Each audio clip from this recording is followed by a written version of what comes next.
Hello, welcome back to LING 201. I'm your instructor, Brett C. Nelson, and this is week 2 of the fall 2021 semester. Today we'll be talking about phonetics, particularly the anatomy and the consonants that we're going to be in phonetics. So the readings for today, which discussed the anatomy and consonants, are the first half, sections 0 through 5 of chapter 2 of contemporary linguistic analysis. News happening this week. On Thursday, your first discussion post is due to D2L. So post those by midnight on Thursday after class. In terms of university deadlines, also on Thursday is the last day to drop class without financial penalty, which leads into Friday's deadline of the last day to drop, add, or swap classes. As for this course on Friday, I will be posting quiz 1 to D2L, and you'll have a whole week, 7 days, to complete it. So by next Friday, you should submit your answers for quiz 1 through the quizzes tab on D2L. So we'll start again with our land acknowledgement.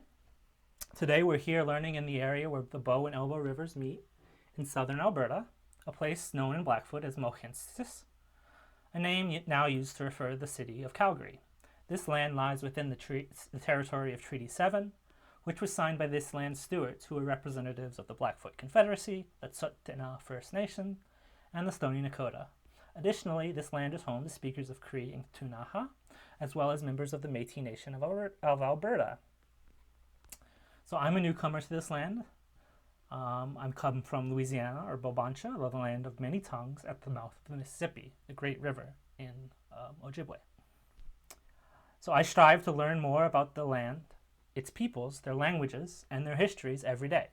At the University of Calgary, I hope to contribute to and continue a journey of transformation and renewal in our ways of knowing, doing, connecting, and being, all with the spirit of truth and reconciliation for continued shared enjoyment of this beautiful place. So, on the docket for today, we'll be acquainting ourselves with phonetics, a study of speech sounds, and the different types of phonetic analysis. Then we'll take a first look at the International Phonetic Alphabet, which will be our tool to representing the sounds of spoken languages of the world. And to do that, we'll also discuss the anatomical vocal apparatus, examine the various states of the glottis in the throat, and then we'll break sounds into 2 classes, consonants and vowels, and we'll focus more on the first of these, the consonants, today. In doing so, we'll differentiate the many consonants into descriptions of place and manner of articulation. Sorry. So, today we'll be talking about phonetics. Phonetics is the study of speech sounds, and specifically it concerns itself with phones. Phones are going to be the fundamental unit of human language, and that are these speech sounds. Phonetics has a couple different ways that we can study it. First of these is articulatory phonetics, which concerns itself with where and how sounds are produced anatomically. So it produces these anatomical descriptions of the speech sounds. And in doing so, it often refers to different parts of the human body. So we'll be looking today at different parts of the human body.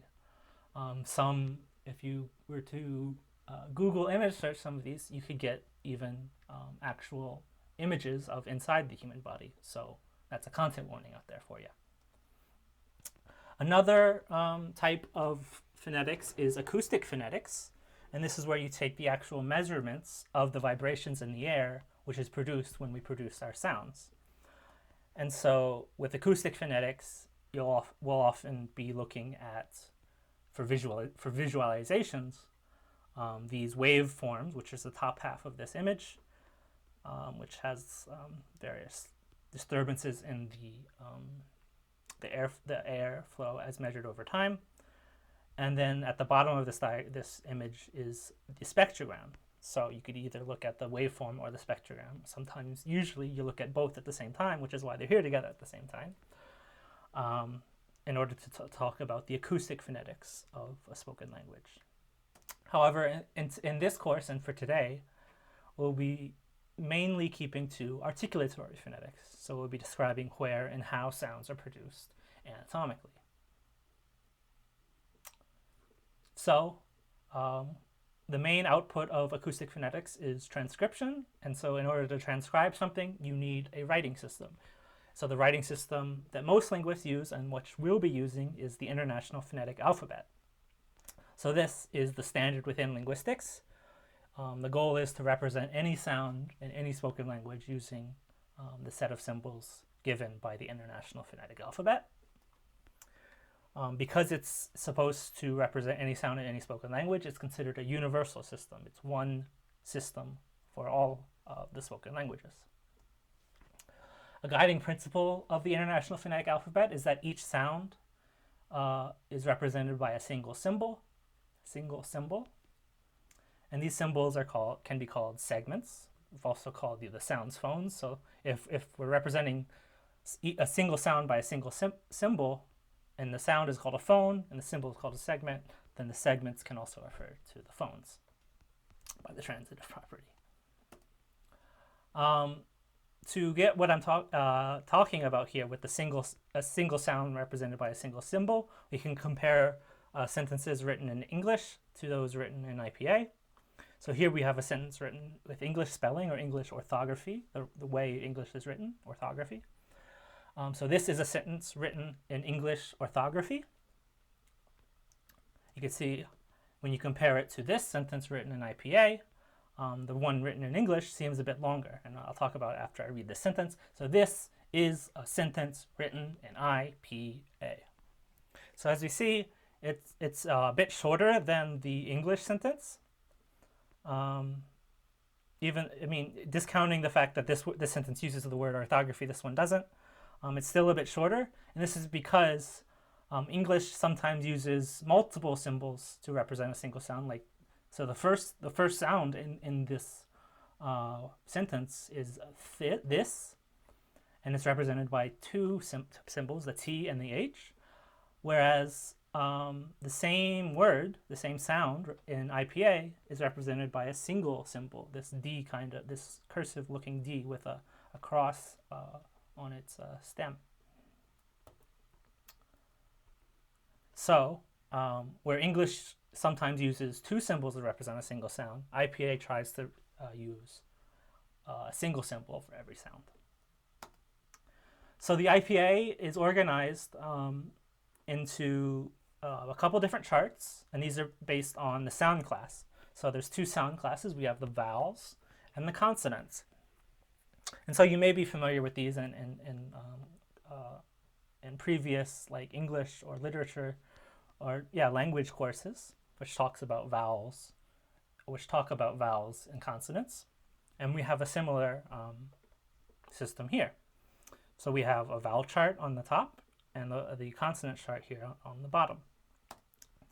And so today we'll be focusing on this consonant chart, which is divided into rows and columns, which are based on the manner of articulation, how a sound is made or articulated, and place of articulation, where a sound is made or articulated.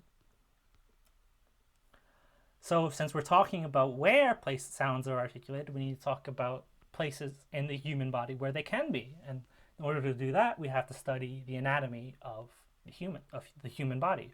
Specifically, we'll be talking about the vocal tract. So the vocal tract is the sound-producing system which spoken languages use to make their speech sounds. So this vocal tract moves, filters, and vibrates air in order to create the speech sounds that it uses to make bigger and bigger units, linguistic units. So the air supply for this vocal tract is, and where the vocal tract starts, is the lungs. So the lungs are controlled by muscles. These are the intercostals on the side and the diaphragm underneath, which expands and compresses the lungs to push air up through the trachea into the up through the throat into the larynx. And so the larynx is the first real filter that we'll be talking about. And so the larynx is cut here at the top of the trachea, and kind of in the middle, I guess, of what you would call the human throat. And so it's the sound source, and again, the first filter of that sound of the air that's being pushed out of the lungs. So let's zoom in here on the larynx to talk a bit about the anatomy of the larynx. The larynx is also called the voice box. You can locate it by the bump in your throat if you rub your throat. Some people might call it an Adam's apple, which is more prominent in some people than others. And when you rub it, what you feel, that like hard bony material, it's not quite a bone. This is the thyroid cartilage. So that is the main structure of the larynx. It's a rough or hard, fleshy but material that isn't quite a bone. It's cartilage. It's not really too important. Just know that it's not really a bone. It's cartilage, and that forms the general structure of the larynx, the thyroid cartilage. Within that thyroid cartilage, we have vocal folds, and these are going to be fine sheets of muscle which are flared within the thyroid cartilage. These vocal folds are also called vocal cords, and it's generally what people talk about when they're talking about the voice box, is with actual vocal folds that lie within the structure of the thyroid cartilage. So these vocal folds can be moved apart or together by some cartilage, and this cartilage is called the arytenoid cartilage. You see on this image B here, the pear-shaped cartilage. These arytenoids control the vocal folds.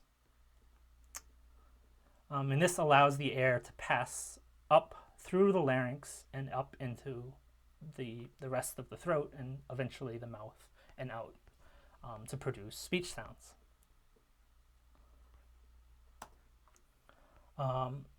So the opening that's produced within the vocal folds by this compression of the arytenoid cartilage is called the glottis. This glottis is that space between the folds. So again, zooming in on this glottis, we have different states of the glottis that can be used in production of speech sounds. So the state of the glottis determines the type of vibration of the sounds that are being produced, and some languages can make distinctions in the speech sounds based on the different types of vibrations made by these different states of the glottis. So for our purposes, we'll be talking about the four main types. The first of these is called voiceless. I mean, we're always using voice, but it's called voiceless because there's less vibration for these particular sounds. But to make this voiceless state, you have to pull your vocal folds apart, and this leads to little interruption of the airflow through the larynx, and therefore no vibration when producing those sounds. We'll talk a bit about what the different voiceless and voiceless sounds are, but for now, just know that your vocal folds are pulled apart, there's little interruption of the airflow, and there's no vibration. You can see here in this image at the top. The next, contrasting with this voiceless glottal state, we have the voiced glottal state. So here the glottal folds are pulled close together, but not completely airtight. You're still allowing some air to pass through. But there is considerable interruption, and the air that does pass through vibrates the vocal folds and producing a very noticeable sound.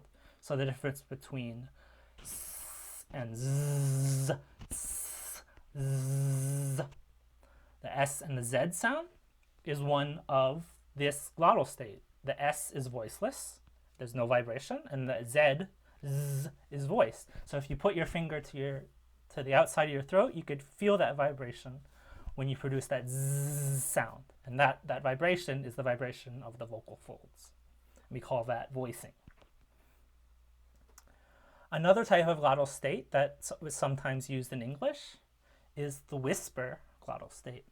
So in this state, the front of the vocal folds are closed, whereas the back are open, allowing air to pass through in the back uninterrupted, but in the front completely interrupted.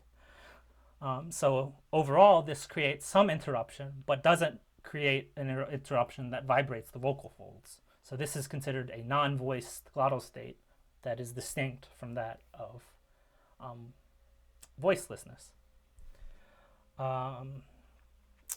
It's called whisper because when you whisper, it's hard to whisper in a lecture, but when you do whisper, all sounds are voiceless, even the ones that are considered quote-unquote voiced, because what you're actually doing in the glottis is closing the front and opening the back, allowing that all air to pass through without vibrating the glottis at a very much softer in terms of intensity or volume than typical voice or voicelessness.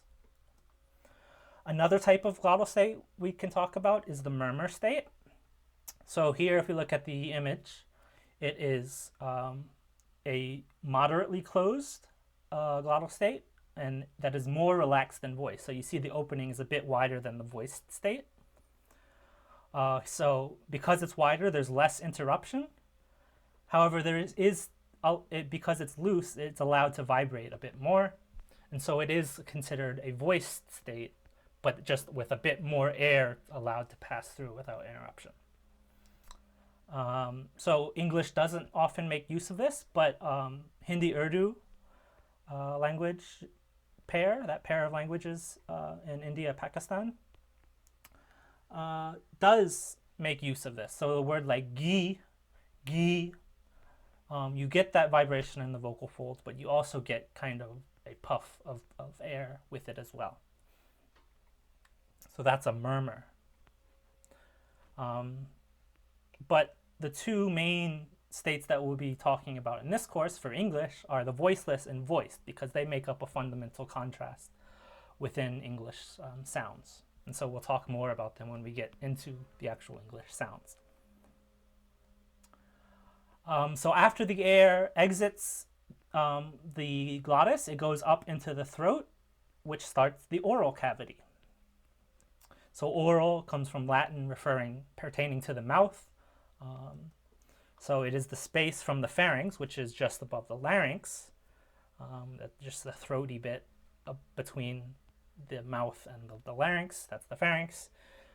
And then so that the oral cavity goes from that up all the way to the lips. In other words, it's the mouth. So for our sake, and really in general, most of the differentiation of sounds in the IPA occur here, including the difference between vowels and consonants, which are our two major sound classes. So the vowels are kind of open throughout.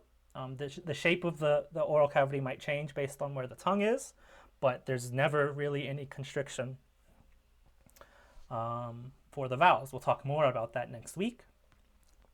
Today, however, we'll talk about the consonants. So consonants are made by having a closure of some variable description. We'll talk more about the description of these closures, but there is a closure at some point in the oral cavity that creates these consonants. So, to talk about the places of articulation of these consonants, since we were at the pharynx, we'll start there at the back of the mouth. So different tongue movements to different parts of the oral cavity produce different interruptions in the oral cavity and in the airflow. So these changes in shapes of the vocal tract are considered the places of articulation, where that change of shape occurs. So as I said, we'll start way at the back of the throat with the pharynx. So this is a Greek word that just means the throat. So it's the back of the mouth of the throat. It's here in this image in red. Sounds produced here are called pharyngals. You might not be too familiar with them because no English sounds are actually articulated here. We're just including them for completion's sake. You need to know that that's the pharynx. There are pharyngeal sounds that can be produced here. English typically doesn't. However, Arabic does have a sound produced at the pharynx.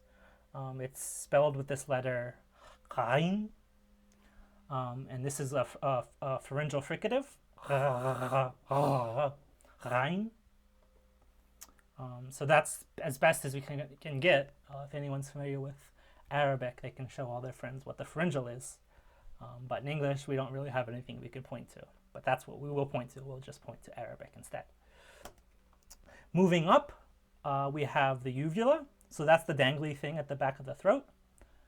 Sounds produced here are called uvulars, and they're in this blue box highlighted on the image here. Again, there are no English sounds that are typically produced here, but there are Inuit languages that produce sounds here.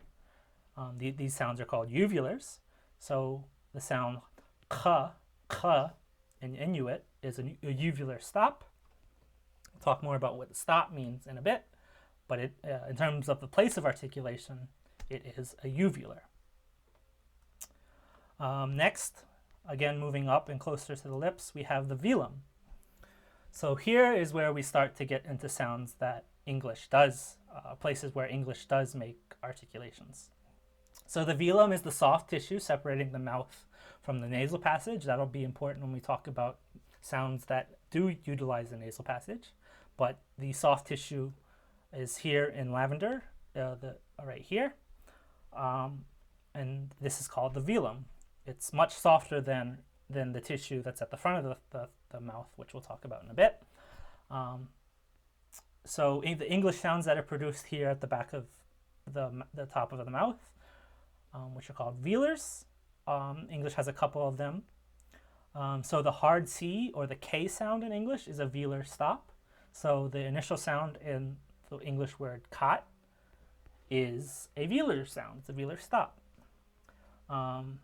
We also have the initial sound in the word got is also a velar sound. The only difference between them is the state of the glottis. The first one, cot, is voiceless, and the second one, got, is voiced. If you put your fingers in your throat, you could probably hear a little tiny bit of vibration because it is such a short stop sound. It's going to be brief, but there is vibration, more vibration in the throat than with cot. And that's because the glottis is closed, a bit more closed in got than it is for cot, allowing vibrations. So, next, we'll move closer to the front of the mouth.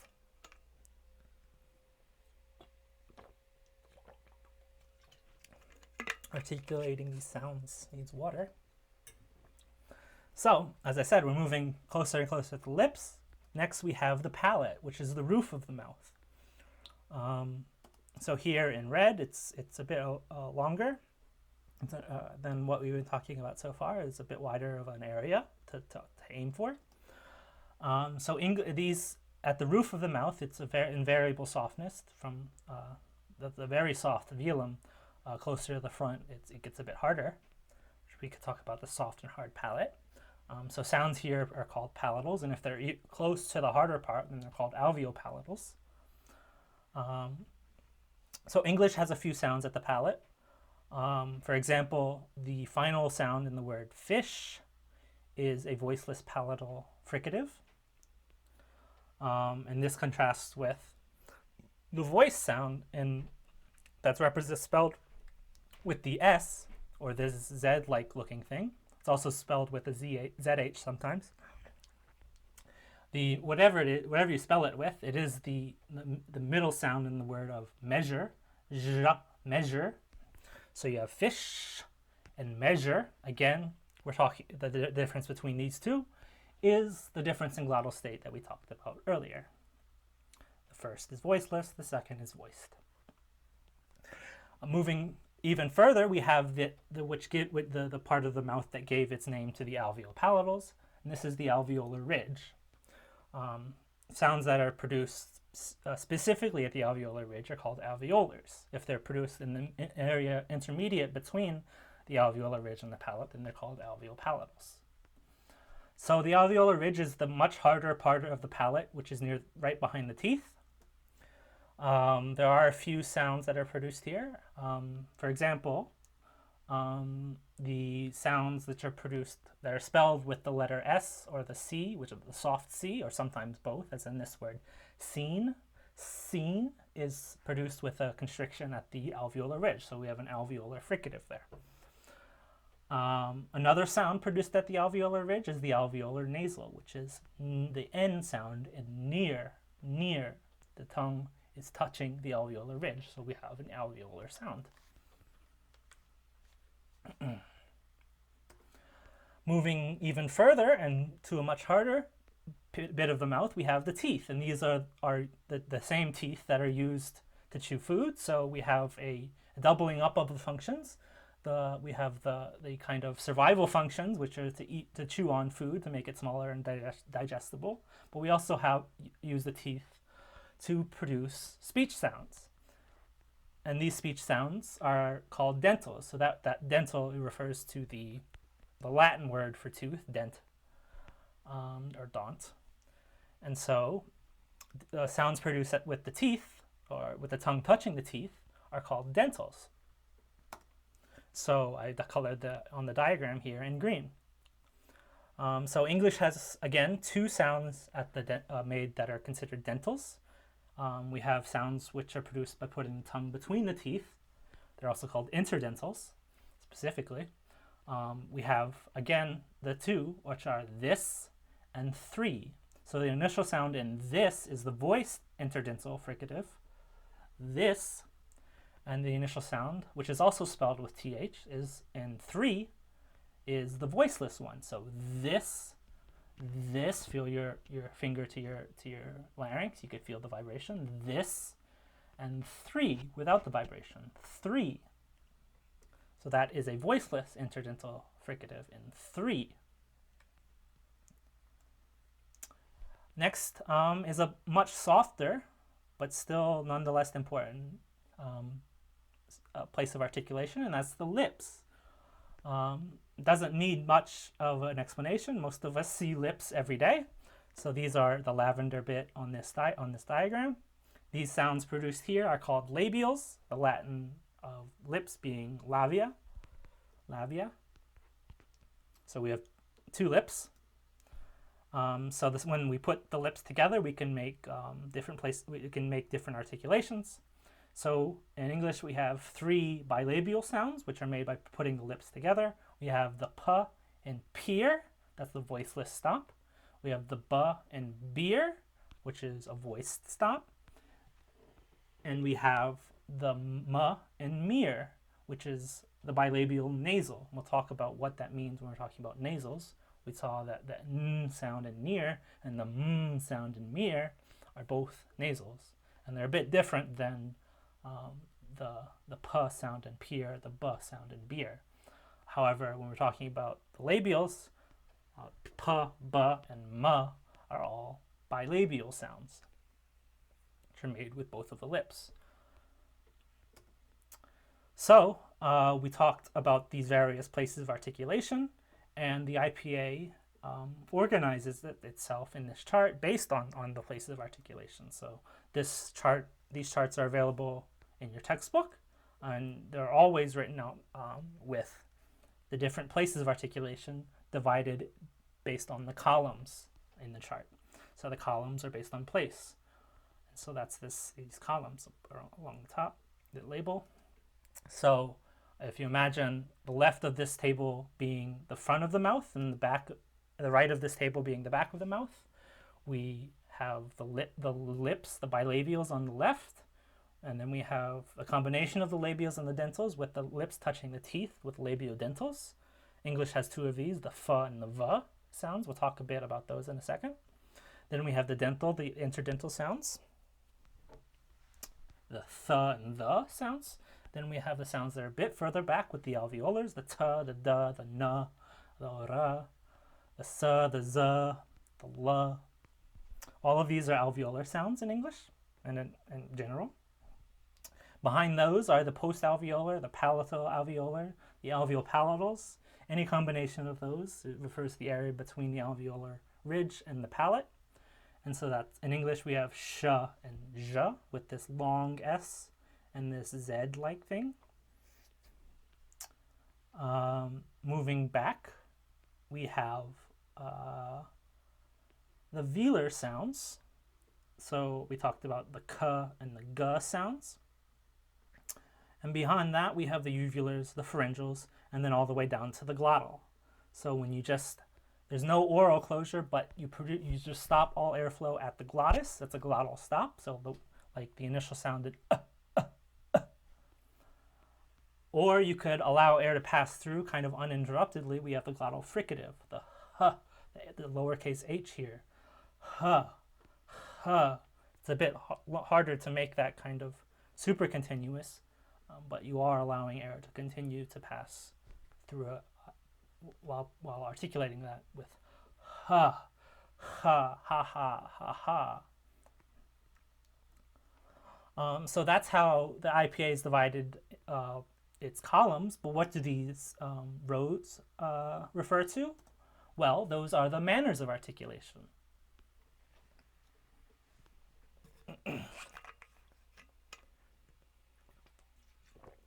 So, the manner of articulation is another way to change the consonants being produced in the oral tract, the vocal tract. And these changes change how the airstream is being, talk about the change that how the airstream is flowing or being interrupted. So the first of these is a stop, and that does what it says it does. It's a stop. The air is completely but briefly stopped. We saw on the previous table, they're also called plosives. That's just another word for stop. But we'll talk about them as stops because they stop the air. So the sounds in English that are stops are b and p in a word like beep. Those are the bilabial stops. Then we can mix the places of articulation. So we have the k, the velar stop, and the t, the alveolar stop, both voiceless, in a word like kit. So we have voiceless stops there. And then we have voice stops, alveolar and velar, in dog. So the bilabial stops in beep, the voiceless velar and alveolar stops in kit, and the voiced alveolar and velar stops in dog. So again, with the voice stops, you can feel the brief vibration or the continuous vibration. In the case dog, there's vibration throughout the articulation of the word. Whereas in kit, the only vibration is the time between the stops, not the stops themselves. However, in beep, the initial sound has the vibration, but the final sound does not. So b is the voiced bilabial stop. P is the voiceless bilabial stop. K is the voiceless velar stop. T is the voiceless alveolar stop. D is the voiced alveolar stop. G is the voiced velar stop. So moving on from these, we could talk about fricatives. And so if you were to narrow the airstream in the mouth, but still allow some continuous airflow, this is called a fricative. So the airflow is blocked, but not completely, allowing some air to pass through, creating fricatives. So fricative starts with an F sound, and that's a labiodental fricative. There are lots of fricatives in English. We could talk about the alveolar fricatives, like the ones in the word seize. So it starts with a voiceless alveolar fricative, s, and ends with a voiced alveolar fricative. So we have seize. So at the beginning there's no vibration, but by the end there's a lot of vibration. We also have the labiodentals, as I mentioned. So we have the f and the v in a word like five. Five, again, it starts with a voiceless and ends with a voiced labiodental fricative. Another fricative, as we mentioned, is the H sound in whole. Whole is a fricative. However, there's no closure in the mouth. It's actually just a narrowing of the glottis in the larynx. So the only narrowing that's occurring is down there in the larynx. Whole, whole. But that's voiceless because there's no vibration of the vocal folds. You can also combine these. So if you were to combine a stop by stopping the airflow and then releasing it with a narrowing but still continuous airflow, you get a stop fricative combo or an affricate. So this is the only exception to what I was talking about with the single sound being represented by a single symbol. Here we have a single sound represented by two symbols because it can be seen or analyzed as a combination between a stop and a fricative. However, most languages treat them as a singular consonant that behaves just like any other stop or any other fricative or any other consonant, because it is a single consonant that just has two kind of discrete parts to it. The first stop part being a stop, the second part being the fricative. So English has two of these affricates. Other languages have more in other places of articulation. However, the two affricates in English are both alveopalatal affricates because they start with an alveolar stop and end with a palatal fricative.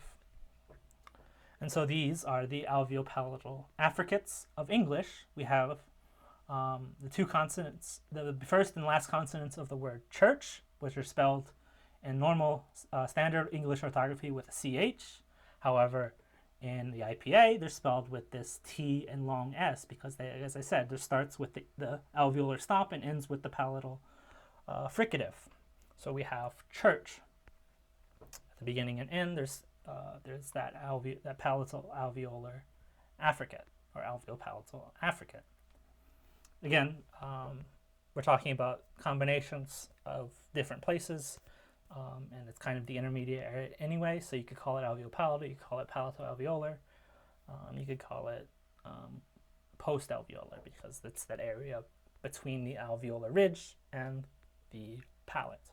So that was just to take a break of speaking the words because the next word is the voiced alveopalatal affricate, which are the two consonant sounds in the word judge. And that also shows the difference in the different ways to spell it in English because for some reason or another, language, when they are put down to writing, they take different choices at different ends of the word. So at the beginning of words, they're usually spelled, this sound is usually spelled with a J. And at the end of the word, it's usually, or in the middle of the word, it's usually spelled with that DG. However, in IPA, it's always the same symbol or symbols. And so it is this voiced, because it's voiced, both sounds are, that make up this affricate are voiced. So it starts with that voiced alveolar stop and ends with that voiced alveopalatal or palatal fricative. So we have judge, judge. And again, if you feel your vocal folds when you say that word, you should feel the vibration. So you could try that on your own now because I can't hear you. All right, next in our manner of articulation, our survey of manners of articulation, we have consonants which are made with significantly less airflow. So we're getting closer and closer to an open mouth, which when a completely open mouth, we have vowels.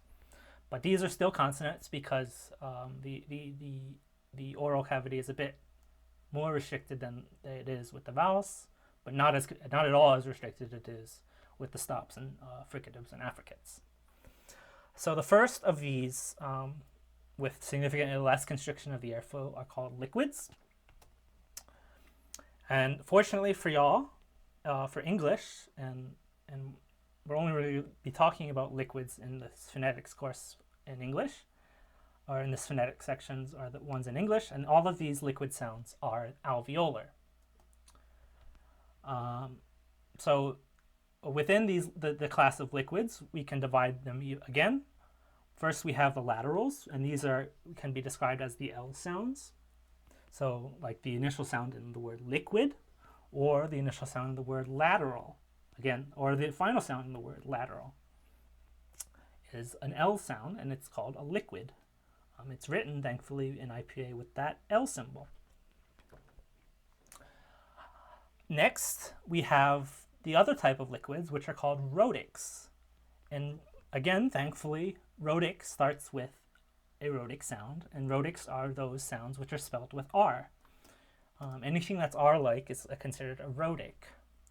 Here I'll explain, you have various options when it comes to writing and describing North American English R sounds, rhotics.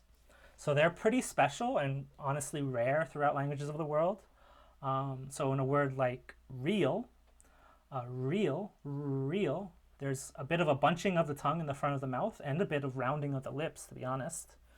Real, and that makes it more of an approximate R, is what we call it, because everything just kind of approximates together. So you have real. Additionally, some speakers will furthermore curl the tongue backwards, and that makes this retroflex,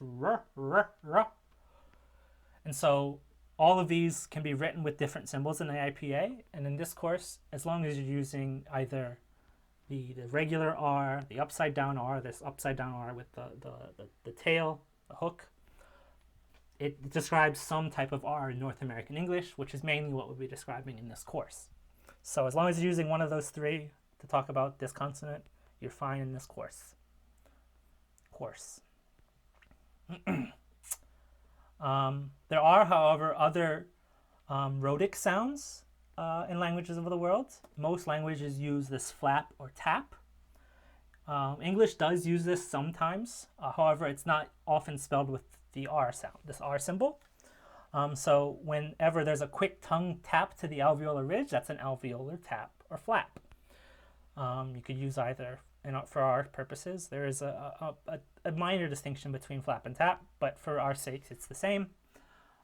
So when you tap or flap the tongue to the alveolar ridge, like in the middle sound of a word like writer, or in the word butter, so those are normally spelled with T sounds in English writing, orthography, spelling. Writing, system, spelling, orthography, it's all the same thing. So those words, they're written with T sounds, but the sound that's actually being produced is a flap or a tap. But as you could tell with a word like writer, the actual sound in the word write is not an R sound at all, which is why in English we write it with a T, because we know that is actually referring to a different sound, which we'll talk more about in the phonology section of this course, why that happens. There's also R sounds like the R in the Spanish trill, or the R in the French trill. These are written with R's in those languages' orthographies, and so those are also considered rhotics, but they're a bit outside what we're talking about here. So we're not they're in the IPA chart, but not what we'll be talking about or required to know anything really about in this course. The next manner of articulation has to do with a distinction between nasality and orality. So some consonants open up the channel between the nose and the mouth. At the back of the throat, behind the velum, is a channel that you can open and close kind of subconsciously. And when you open that up and allow air to pass through both the mouth and the nose, you create nasal consonants, or nasal vowels sometimes even. But with nasal consonants, you have a closure in the mouth and opening in the nose to allow air to pass out through the nose. And therefore, you can see on this diagram how that's a really much wider than you'd think cavity above the mouth behind the nose, and that's the nasal cavity. So these are called nasals, and English actually has 3 nasal sounds. So in a word like man, it shows off two of them. The first sound in man is the bilabial nasal because there's a closure with both of the lips, but an opening at the back of the throat, allowing air to pass through the nasal cavity out through the nostrils, so you have continuous airflow through the nose, a nasal consonant. So with a bilabial nasal, m, man. And at the end of that word, you have the alveolar, because instead of closing at the lips, you're closing the tongue up to the alveolar ridge, but still allowing airflow up through the nose, and so you have the alveolar nasal. N, n. In addition to these two, there's a third one that doesn't have a real one way to write a single symbol in normal English orthography, but in IPA there is a symbol for it. And this is the velar nasal. So you have, like you have the bilabial, alveolar, and velar stops in English, you also have the bilabial, alveolar, and velar nasals.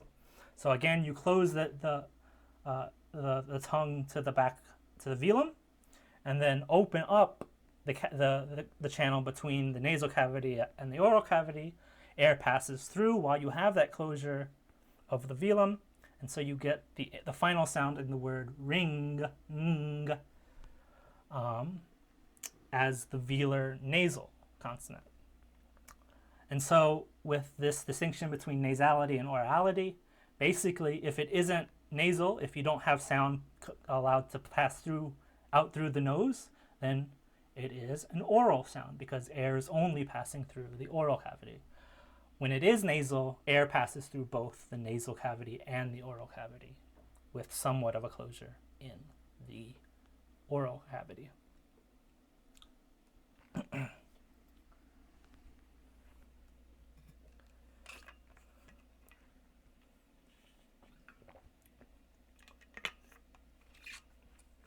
So that almost does it for our consonantal sounds. However, we will talk more about these throughout the course, but there are a class of sounds that are somewhat between those two sound classes we introduced, the vowels and the consonants, and these are called glides.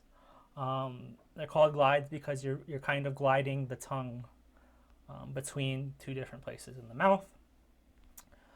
So these are called semivowels or semiconsonants as well, depending on where you're coming from in your analysis of these sounds. So they're almost as open as a vowel, and in many cases you can kind of write a glide as a vowel. If you want to write it as a vowel, then it is a vowel. If you write it as a glide, then it's more you're focusing more on its consonantal patterns or its consonantal properties. But in reality, it does have both vocalic, vowel-like, and consonant-like properties. But when it does pattern with those other consonants of the language, then we're talking about the semiconsonant or glide, and then we have their own consonantal symbols. And so these symbols in the IPA are the W and for the ones in English, are the W and the J. And so the W refers straightforwardly is the W, the W sound, and the J is what we also would call in standard English orthography as the Y sound. So we have a word like wind. The initial sound isn't really a closure per se, but it is like a lip rounding, w, and a bit of a closure elsewhere in the mouth.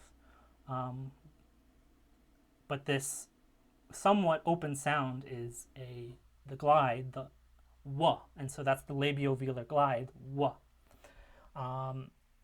If it were a vowel, which it could certainly be, you could write it in IPA with the U vowel, wind, wind, wind.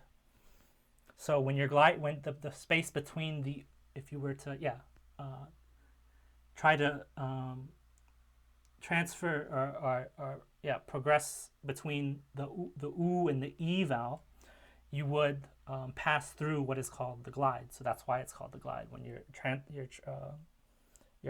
going between the wind, the sound in between is that glide, wind. Similarly, if you were to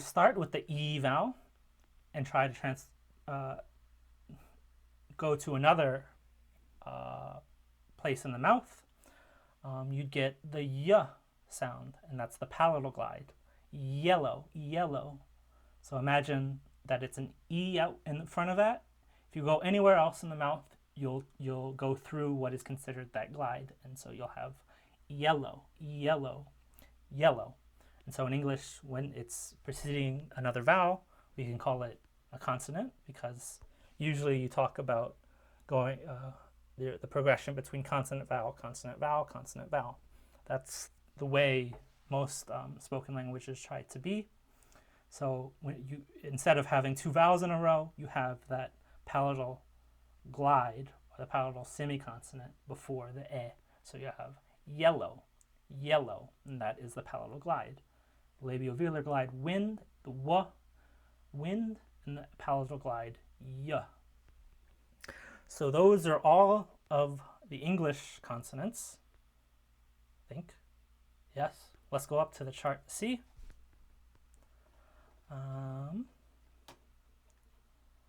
So yeah, we have the stops, which are also called plosives. We have the nasals, the trill, which English doesn't typically have, but those are where those English and French sounds are. The tr, r, and r, r. The tap or the flap, which is like in pero, like in Spanish, or in writer, da da da da da da, is the alveolar tap. You have all of the fricatives, which again, there are many, many fricatives in all of the languages of the world, including English has lots of fricatives. That you can be all the way at the front of the mouth, the lips, all the way back to the glottis. So you see that whole row is filled with them. Lateral fricatives we didn't talk about because there aren't any in English. You have the approximant r, the approximant r, the approximant y. So glides can also be called approximants because, again, you're kind of approximating everything together. Y, y at the palate. That's the J symbol is that Y we were talking about. And then the lateral approximants. So they're called laterals because the air flows around. Didn't mention on the slide, but the air flows around the closure in the mouth. So you, when it's the alveolar ridge, it's the lateral approximant like we have in English. La, la. Air either flows on one side or in many cases on both sides. You just have a central closure with air flowing around it. Lateral. And so that's just that standard L in IPA. And so the sounds we have in English are the p, b sounds, the p, the b, the t, the d, the k, the g, and then moving into the nasals, we have m and n, and also at the back, the velar, we have the velar nasal ng, singer, sing. We don't have any trills in English, like I said. The tap sometimes occurs as a T. So we have writer or butter as the alveolar tap. And then the fricatives we have in English are the labiodental f and v, the interdental th and the alveolar s and z, the postalveolar or palatal or alveopalatal or palatoalveolar, the sh and j, and then nothing beyond that except for the H, the h, the glottal fricative. And we have the approximant r and the lateral approximant l.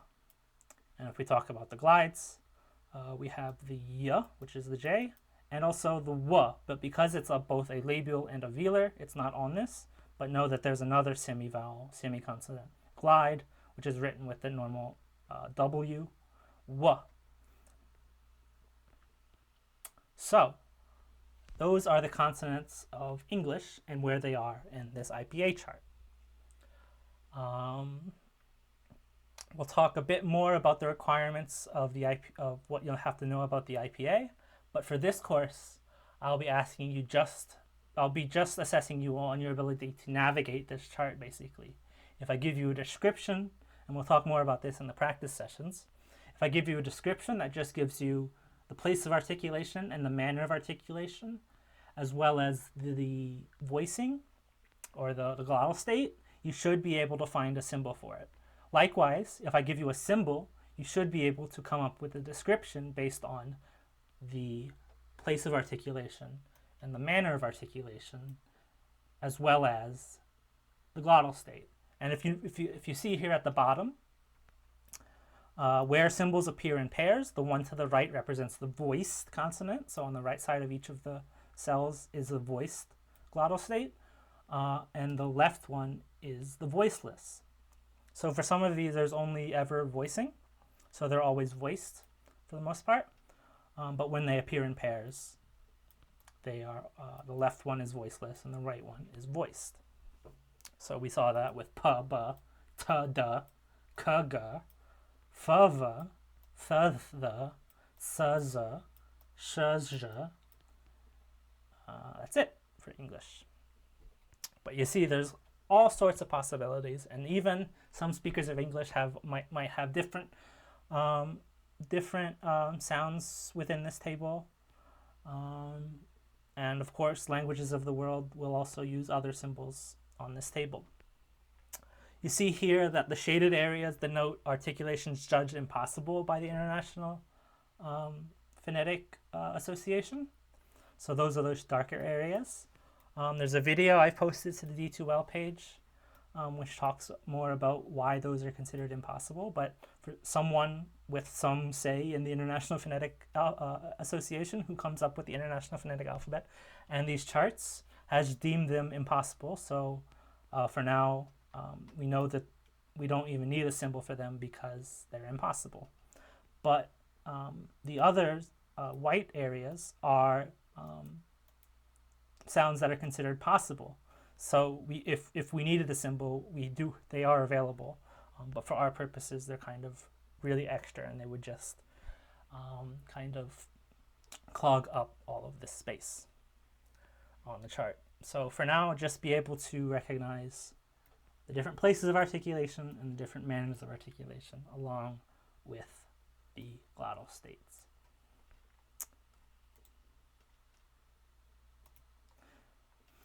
But that does it all for, now. I don't know how it clicked out.